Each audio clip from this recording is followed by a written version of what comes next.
Presiden AS Donald Trump menolak tawaran bantuan dari mitra NATO terkait situasi di sekitar Selat Hormuz.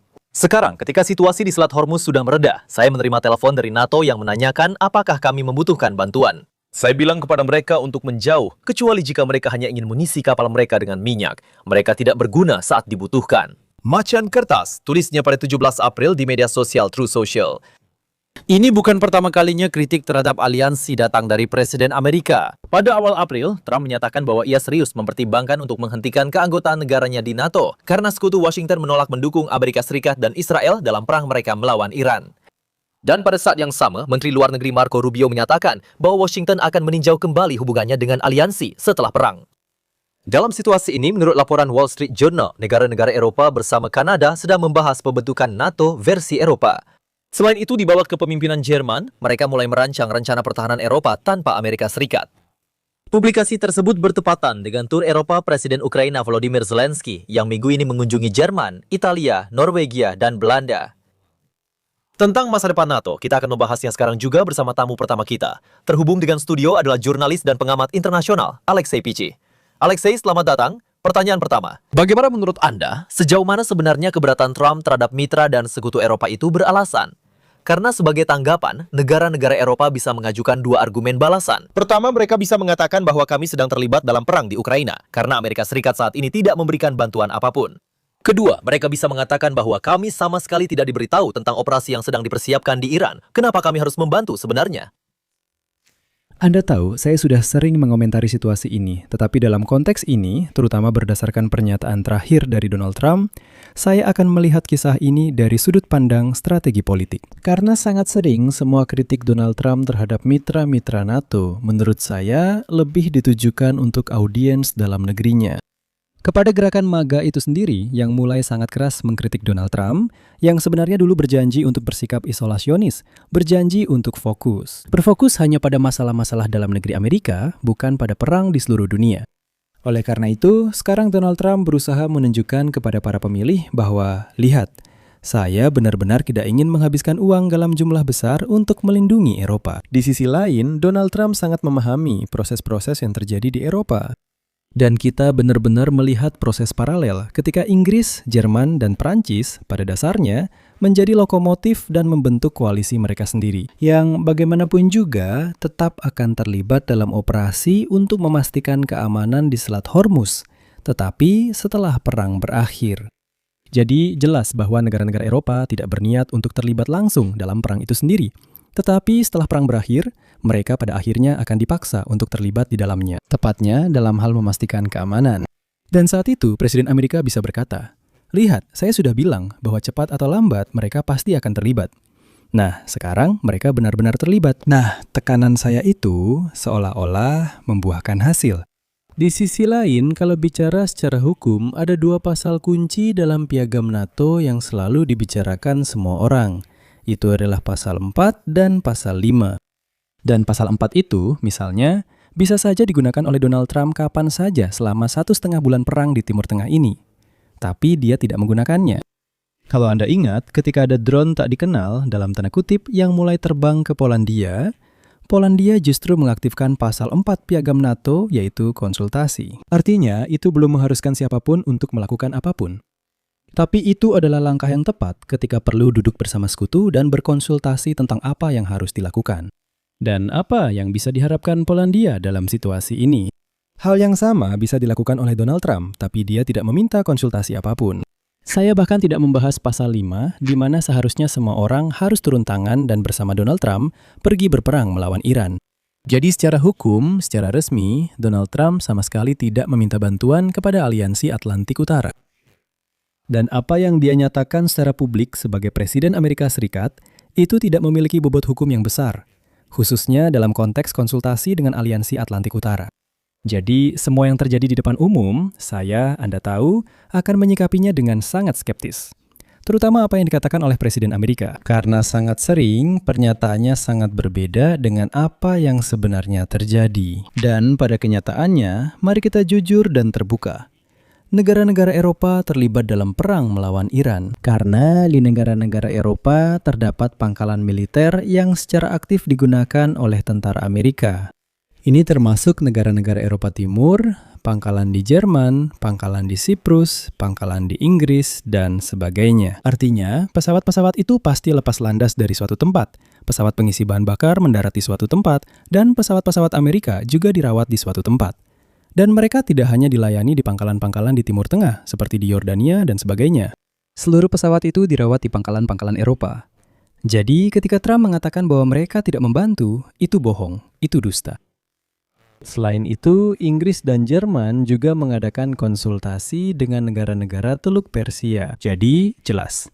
Dan saya akan mengakhiri pemikiran saya di sini, bahwa negara-negara Eropa setelah perang berakhir akan ikut serta dalam menjaga keamanan Selat Hormuz.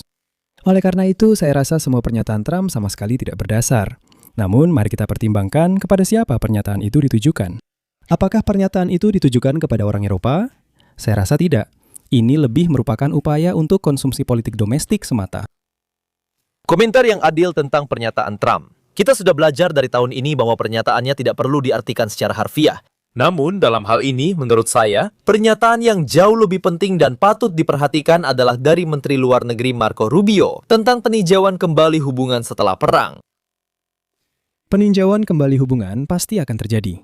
Mari kita kembali, bagus sekali Anda mengingat Marco Rubio. Saya juga selalu mengingat hal itu. Bahkan selama kampanye pemilihan Donald Trump pada tahun 2024, Marco Rubio adalah orang pertama yang secara resmi menyatakan bahwa mereka benar-benar mengubah strategi pertahanan Amerika Serikat. Dan ini sama sekali bukan berita baru. Saya juga ingin menyoroti pernyataan terbaru dari Elbridge Colby. Dia adalah Wakil Menteri Pertahanan Amerika Serikat untuk urusan politik. Dia adalah sosok yang cukup kontroversial. Di Ukraina, dia tidak terlalu disukai karena dia adalah orang yang pada dasarnya mendorong Pete Hegseth misalnya pada awal tahun lalu untuk membatasi pertukaran data intelijen dengan Ukraina, jika Anda ingat. Hal yang sama terulang kembali pada bulan Agustus. Jadi, Elbridge Colby baru-baru ini banyak berbicara dalam pertemuan format Ramstein tentang apa yang disebut NATO 3.0 jika Anda pernah mendengarnya. Ini adalah strategi yang sangat aktif didorong oleh orang Amerika di bawah pemerintahan Trump. Dan Mark Rubio adalah orang pertama yang membicarakannya bahkan saat masa kampanye pemilu. Dan inti dari strategi ini adalah bahwa orang Amerika, mari kita katakan setelah Perang Dingin, mereka sangat memahami bahwa medan utama dalam dimensi geopolitik sekarang bukan lagi di Eropa. Nah, menurut sudut pandang mereka, mari kita lihat situasi ini dari sudut pandang kepentingan Amerika. Jadi, menurut mereka, medan utama bukan di Eropa, itu lebih ke Asia, di mana ada konfrontasi dengan Tiongkok. Oleh karena itu, mereka mencoba mengalihkan semua upaya mereka ke arah sana. Namun, pada saat yang sama, mereka juga tidak bisa membiarkan Eropa sendirian dengan masalah yang disebut Rusia. Jadi, idenya adalah Eropa mengambil alih pertahanan benua dalam hal perang konvensional. Artinya, Eropa yang menanggung persenjataan utamanya. Dan inilah yang dibicarakan oleh Elbridge Colby. Pertanyaannya begini, jadi ketika kita mendengar pernyataan-pernyataan ini bahwa Eropa harus melindungi dirinya sendiri dari Donald Trump, Mark Rubio, dan sebagainya, kita semua berpikir bahwa orang Amerika dengan cara ini memberi sinyal bahwa mereka akan meninggalkan semuanya dan pergi. Tidak, mereka tidak pergi. Elbridge Colby dengan jelas menyatakan bahwa Eropa harus mengembangkan kompleks industri pertahanannya sendiri, persenjataannya sendiri, tentaranya sendiri, dan seterusnya. Dan Amerika akan tetap berada di NATO. Ini adalah hal yang menarik. Mereka akan tetap di sana, tidak akan pergi kemana-mana. Hanya saja mereka akan sedikit mengubah perannya. Dan sekarang orang-orang Eropa juga mulai mengambil alih bidang-bidang tertentu dalam komando di dalam Aliansi Atlantik Utara. Mengenai teater operasi militer Eropa. Orang-orang Eropa sedang membangun kembali basis industri militer mereka. Dan orang-orang Amerika tetap akan berbagi teknologi, intelijen, dan sebagainya. Dan selain itu, ada hal lain yang perlu diperhatikan dalam hal meninjau kembali hubungan. Perhatikan siapa yang paling banyak mengkritik setiap pernyataan dari pemerintahan Trump tentang penarikan pasukan Amerika dari Eropa atau peninjauan kembali hubungan. Atau ketika Trump mengatakan bahwa dia bahkan akan keluar dari NATO, dia tidak ingin melindungi. Sebagian besar adalah negara-negara Eropa Barat. Jika kita melihat pernyataan dari negara-negara Eropa Timur, negara-negara Baltik, Finlandia, Polandia, Rumania, maka kita akan melihat bahwa pernyataannya sedikit berbeda di sini. Dan biasanya Alexander Stubb yang menjadi presiden Finlandia, yang secara langsung mengatakan bahwa dia tidak terlalu aktif mengkritik Donald Trump. Kenapa? Karena jika kita melihat pada strategi NATO 3.0 ini, yang didorong oleh administrasi Trump, kita akan melihat bahwa di sana tertulis dengan jelas tentang pemindahan. Artinya, pasukan Amerika tetap berada di Eropa, tapi mereka dipindahkan dari Eropa Barat ke Eropa Timur. Mungkin Anda pernah mendengar, baru-baru ini bahkan ada bocoran seperti itu di media Amerika. Katanya, Trump ingin menghukum negara-negara Eropa karena mereka tidak ikut berperang melawan Iran dengan memindahkan pasukan. Jadi, dia memindahkan pasukan justru dari Eropa Barat, ke Yunani, ke Polandia, ke negara-negara Baltik, artinya ke sayap timur. Dan gagasan bahwa Eropa memang harus melindungi dirinya sendiri. Tapi mereka juga harus memahami bahwa garis pertahanan utama mereka dalam setiap perjuangan di masa depan itu adalah sayap timur, bukan sayap barat, dan semua upaya diarahkan ke sayap timur. Orang Amerika tetap ada, tapi mereka tidak melindungi sayap timur. Dan pada saat yang sama, mereka mendesak Eropa untuk mempersenjatai diri. Dan mengapa persentase PDB yang harus dikeluarkan negara-negara untuk pertahanan meningkat? Justru agar negara-negara ini sendiri dapat memperluas kompleks industri pertahanannya. Dan pada akhirnya, setelah beberapa waktu, mereka bisa sepenuhnya memenuhi kebutuhan persenjataan mereka sendiri. Dalam konteks ini, Ukraina sekarang juga menjadi lokomotif dalam hal ini. Ketika Zelensky pergi dan menandatangani semua perjanjian pertahanan ini dengan orang-orang Eropa. Nah, dan ketika misalnya di sana, beberapa orang seperti Kit Kellogg pernah mengatakan hal itu. Pejabat Amerika mengatakan bahwa perlu membentuk semacam aliansi baru sebagai pengganti NATO. Tidak akan ada pengganti NATO menurut saya dan seperti yang saya lihat. Yang akan terjadi hanyalah benar-benar reformasi aliansi Atlantik Utara. Orang Amerika hanya akan mengalihkan fokus mereka ke Asia. Tapi itu sama sekali tidak berarti mereka akan meninggalkan Eropa. Mereka hanya akan terlibat lebih sedikit saja. Alexei, pertanyaan terakhir. Bagaimana menurut Anda prospek penataan ulang Eropa sendiri dalam hal ini? Penataan ulang di bidang pertahanan. Ketika sekali lagi kita melihat bahwa pada usulan Komisaris Pertahanan Uni Eropa, perwakilan Eropa Timur Andrius Kubilus, tentang perlunya tentara Eropa gabungan sebanyak 100.000 orang. Sebagai tanggapan, kita mendengar skeptisisme seperti itu, terutama dari negara-negara Eropa Barat. Dari mana kita akan mendapatkan 100.000 orang itu? 450 juta penduduk Uni Eropa. Mereka bertanya, dari mana kita akan mendapatkan 100.000 orang untuk tentara itu? Harus diakui, mari kita jujur, Eropa, nenek tua Eropa, selalu lambat, selalu ragu-ragu. Menurut saya karena satu alasan sederhana. Setelah Perang Dunia Kedua, bahkan sebelum pembentukan Aliansi Atlantik Utara, orang Amerika sudah memberitahu bahwa merekalah yang melindungi kita. Kami tidak akan membiarkan Jerman setelah Perang Dunia Kedua bangkit dan kembali memulai perang di Eropa. Kalian berkembang, membangun ekonomi, kesejahteraan, dan sebagainya. Eropa sudah benar-benar terbiasa dengan hal ini dan itu juga harus diperhitungkan. Ketika orang Amerika mengkritik orang Eropa karena mereka tidak berkembang secepat itu. Ya, orang Amerika sendiri bisa dibilang telah membuat mereka terbiasa dengan hal itu dalam tanda kutip. Saya pikir cepat atau lambat, orang Eropa akan sampai pada hal ini. Mereka akan dipaksa untuk melakukannya. Dan sekedar untuk memberi gambaran betapa lambatnya proses ini terjadi. Saya selalu mengingatkan tentang pernyataan Emmanuel Macron. Kalau saya tidak salah, itu sekitar tahun 2017 atau 2018 ketika dia benar-benar menggembar-gemborkan kemana-mana bahwa diperlukan otonomi strategis. Eropa, kita tidak boleh bergantung pada Amerika Serikat maupun Tiongkok. Kita harus membangun tentara Eropa dan sebagainya dan sebagainya. Artinya, Macron sudah mengatakan hal ini hampir 10 tahun yang lalu dan baru sekarang hal ini mulai dibahas di tingkat Uni Eropa. Tapi di sisi lain, kita juga harus memberikan penghargaan.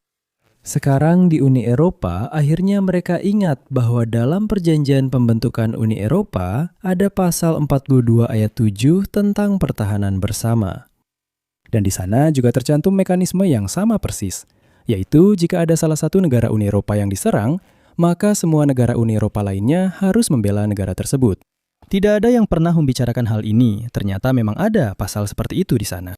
Dan sekarang mereka akhirnya mulai menguji mekanisme respons jika salah satu negara mengaktifkan pasal 42 dari perjanjian Uni Eropa tersebut. Oleh karena itu, saya pikir Eropa bergerak ke arah yang benar, meskipun lambat, tidak seperti yang mungkin kita harapkan. Namun, Eropa akan terpaksa melakukannya, karena Amerika juga tidak akan duduk diam dan menunggu lama sampai Eropa akhirnya mentransformasi pertahanannya sendiri. Ya, terima kasih banyak Alexei Peci sekadar mengingatkan tadi bersama kami, pengamat internasional dan jurnalis. Sampai jumpa.